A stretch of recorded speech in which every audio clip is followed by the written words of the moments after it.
আপনি জানেন কি, এমন একটা সময় খুব কাছেই যখন মানুষ নয় মেশিনই ঠিক করে দেবে আপনি বাঁচবেন নাকি মরবেন। এটা কোনো সাইফাই সিনেমা না, এটা আমাদের ভবিষ্যৎ। আর সেই ভবিষ্যতের নামই হলো এআই। এআই একদিন মানুষের মতো ভাবতে পারবে, এমনকি সিদ্ধান্ত নিতে পারবে। এটা ভাবতেও অবাক লাগে মানুষের তখন কি অবস্থা হবে। আর্টিফিশিয়াল ইন্টেলিজেন্স বা কৃত্রিম বুদ্ধিমত্তা একটা সময় যেটাকে শুধু সায়েন্স ফিকশন হিসেবে দেখা হতো, আজ সেটা আমাদের দৈনন্দিন জীবনের অংশ হয়ে গেছে। চ্যাটবট, অটোমেটেড গাড়ি, ফেস রিকগনিশন, এমনকি আপনার সোশ্যাল মিডিয়ার ফিড সবই এআই দ্বারা নিয়ন্ত্রিত।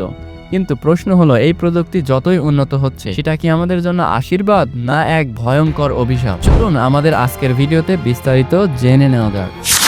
অক্সফোর্ড ইউনিভার্সিটির এক গবেষণায় বলা হয়, আগামী 20 বছরে প্রায় 47% মানুষ তাদের চাকরি হারাতে পারে এআই এবং অটোমেশন প্রযুক্তির কারণে। কল্পনা করুন, একজন চালক, কাস্টমার সার্ভিস এক্সিকিউটিভ, এমনকি একজন ডাক্তার পর্যন্ত সবাই সে প্রতিস্থাপন করছে এই মেশিন। আগে যেখানে 10 জন কাজ করত, এখন সেখানে কাজ করছে মাত্র 2 জন।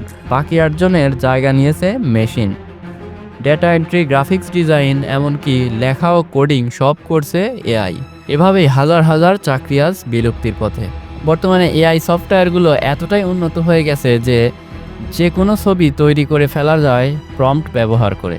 যেমন আপনি যদি আপনার প্রিয় খেলোয়াড়ের সাথে ছবি তৈরি করতে চান, তাহলে কয়েক সেকেন্ডের মধ্যেই তা সম্ভব। এভাবে যে কোনো ছবি তৈরি করা সম্ভব। ডিপফেক ভিডিও দিয়ে এখন সত্য মিথ্যার পার্থক্য করা কঠিন। ভাইরে, আমি এখানে কিভাবে আসলাম জানি না, কিভাবে আসছি, কিন্তু আরেকটু পর রাত হয়ে যাবে। এখন এইটা দিয়েই তাবু বানাবো। ভাই দেখেন তো, এই সাপটা কেমন সুন্দর আর ভয়ঙ্কর। কারো মুখ কণ্ঠ নকল করে ছড়িয়ে দেওয়া যায় ভুয়া তথ্য, যা সমাজ, রাজনৈতিক, এমনকি বিচার ব্যবস্থাকেও কাঁপিয়ে দিতে পারে। ইলন মাস্ক একবার বলেছিলেন, AI is far more dangerous than nuclear weapons. ভাবুন, এমন এক মেশিন যেটা নিজেই চিন্তা করতে পারে, সিদ্ধান্ত নিতে পারে, তখন মানুষ থাকবে কোথায়? চীনে চলছে এমন এক সোশ্যাল ক্রেডিট সিস্টেম যেখানে এআই দিয়ে মানুষকে ট্র্যাক করা হয়, স্কোর দেওয়া হয় তাদের আচরণ অনুযায়ী। কি করছি আমরা নিজেরাই কি ভবিষ্যতের কোনো নতুন কারাগার তৈরি করছি? যদি এআই একদিন নিজেই সিদ্ধান্ত নিতে শেখে, তখন কে ঠিক করবে ন্যায় অন্যায়? কে দেবে মানবিকতা শেখানোর গ্যারান্টি? আমাদের সাথে লাগতে আইসো না, সব ছারখার করে দেব, এটাই আমাদের শক্তি।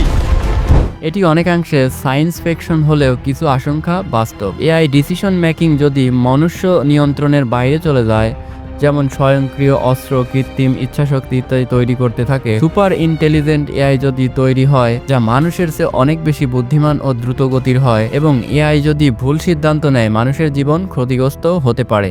ধরুন, এক এআই চালিত ড্রোন সিদ্ধান্ত নিল একটি টার্গেট ধ্বংস করার, কিন্তু সেই টার্গেট যদি ভুল হয়, ধ্বংস হয়ে যাবে নিরীহ মানুষ। আজ আমরা এআইকে প্রোগ্রাম করছি, কিন্তু কাল কি হবে? সে যদি নিজেই নিজেকে প্রোগ্রাম করে নেয়, তখন আমাদের হাতে আর কিছু থাকবে না। ইলন মাস্ক, স্টিফেন হকিং এর মতো বিজ্ঞানীরাও এ বিষয়ে সতর্ক করেছেন।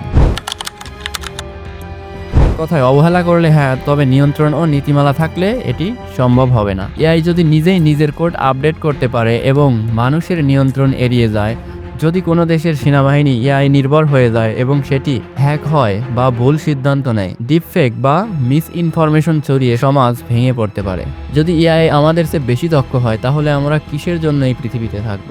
যদি মেশিন বুঝে যায় সে মানুষ থেকে শক্তিশালী, তখন কি সে আমাদেরই প্রতিপক্ষ হয়ে দাঁড়াবে? এই সমস্যাগুলো সমাধানের কিছু উপায় রয়েছে, যেমন আন্তর্জাতিক আইন তৈরি করে এআই নিয়ন্ত্রণ করা, নৈতিকতা ও মানবিকতা প্রাধান্য দেওয়া, এআইকে সহকারী হিসেবে দেখা, নিয়ন্ত্রণকারী নয়।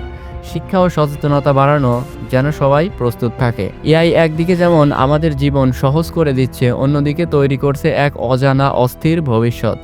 এই প্রযুক্তি হয়তো আমাদের কাজ কেড়ে নিতে পারে, কিন্তু সঠিক ব্যবহার করলে এটি হতে পারে মানবজাতির ইতিহাসে সবচেয়ে বড় আশীর্বাদ।